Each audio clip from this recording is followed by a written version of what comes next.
morning, the scripture stands from Psalm 90, verse 12.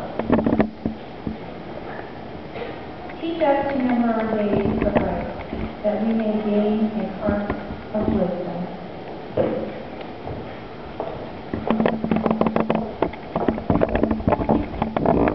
Did you enjoy candy? Yeah.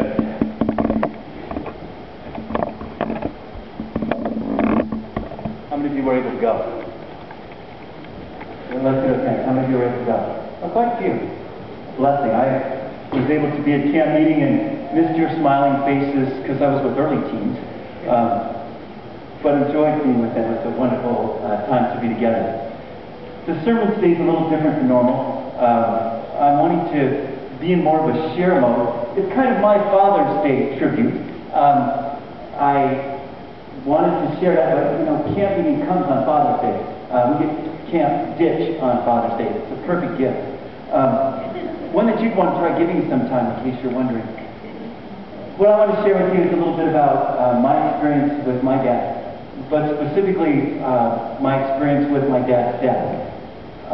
It was Thanksgiving Day. My dad was there in the midst of the normal celebration. Suddenly my dad had all the symptoms of a stroke.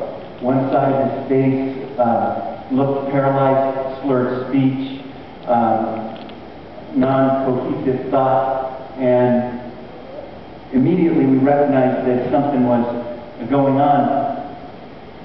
When you look at what that means for a stroke, it's an incredible response to try to decide what to do for somebody who's had a stroke. And we immediately rushed him to the hospital.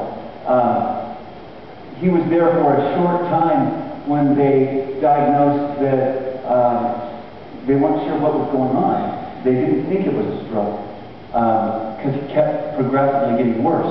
And usually a stroke happens and then progressively starts getting better. And as he was getting worse, they began to go through more and more tests, only to diagnose that he had a brain tumor, a cancerous brain tumor, and that he had cancer throughout his body. That took place on November, and by February 24th, 3 months later, my mother's birthday, my dad passed away in that length of time. It was, I want to praise God for that time, because spending that time together was incredibly beneficial for me to spend time with him.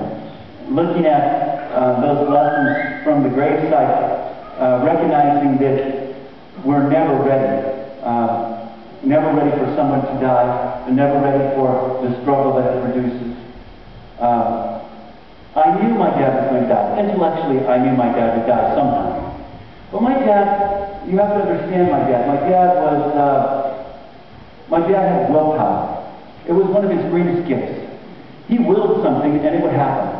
He would will it so hard that he'd make it happen, and he would stand by it. And he always told me he was going to live to be 100. And I believed he would, just because he would will it to happen. My dad was 68 when he passed away.